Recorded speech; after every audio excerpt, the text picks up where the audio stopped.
There are a number of AIDS awareness days that we celebrate in the United States every year, such as National HIV/AIDS Youth Awareness Days, National HIV/AIDS Gay Men's Awareness Days. But September 18th is National HIV/AIDS and Aging Awareness Day.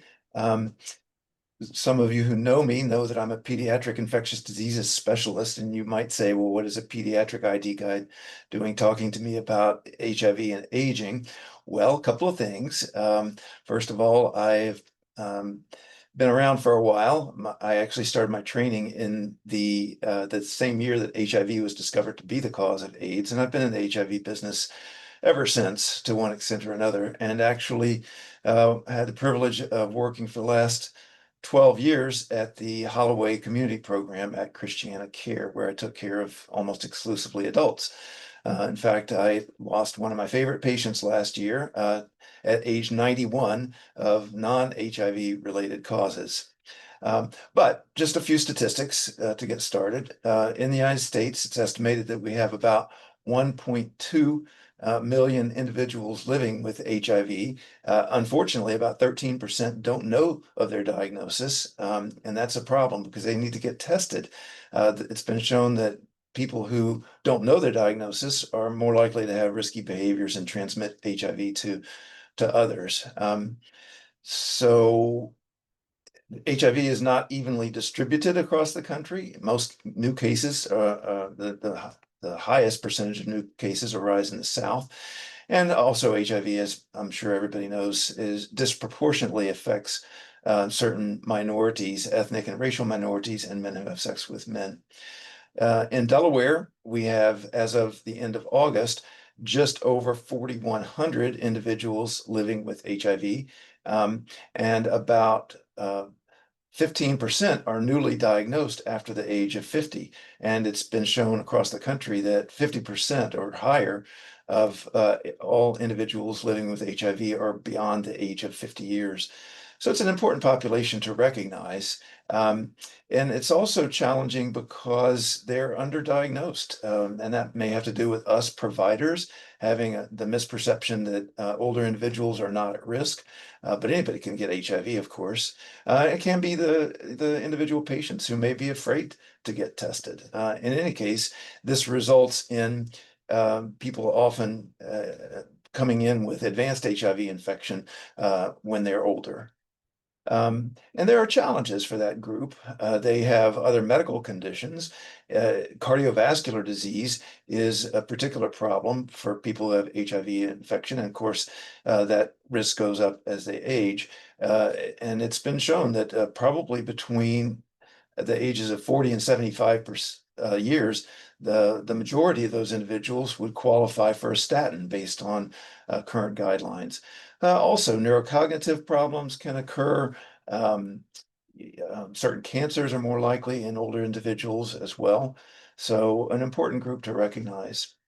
Um, probably the most important things we can advise on any of the HIV/AIDS awareness days is increased testing and prevention efforts.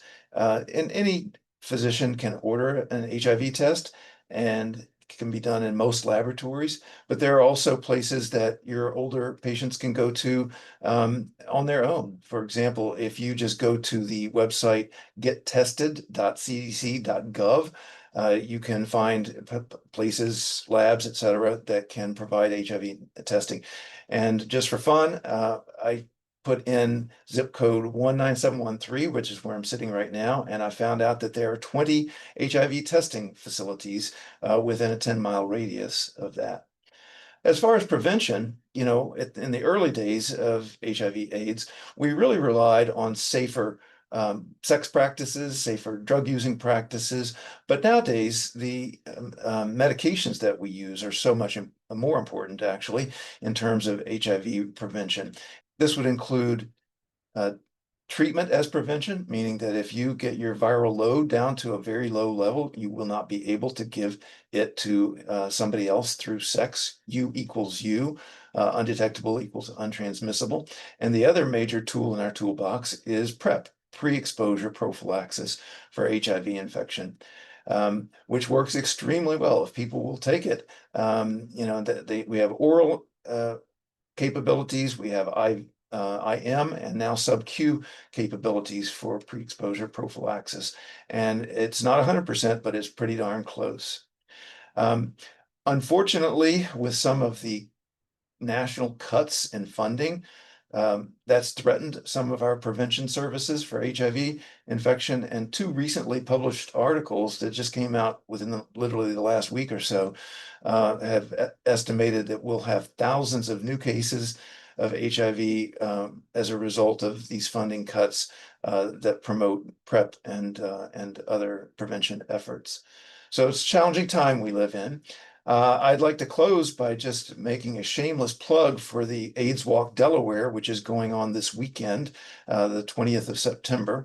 And this is run by the Delaware HIV Consortium and AIDS Delaware. And proceeds from this fundraising event will benefit both those organizations and other HIV service organizations as well. So if you can do it, either in Wilmington or Rehoboth Beach, please, we'd love to see you out there. And you can go on the websites of those two organizations to find out details.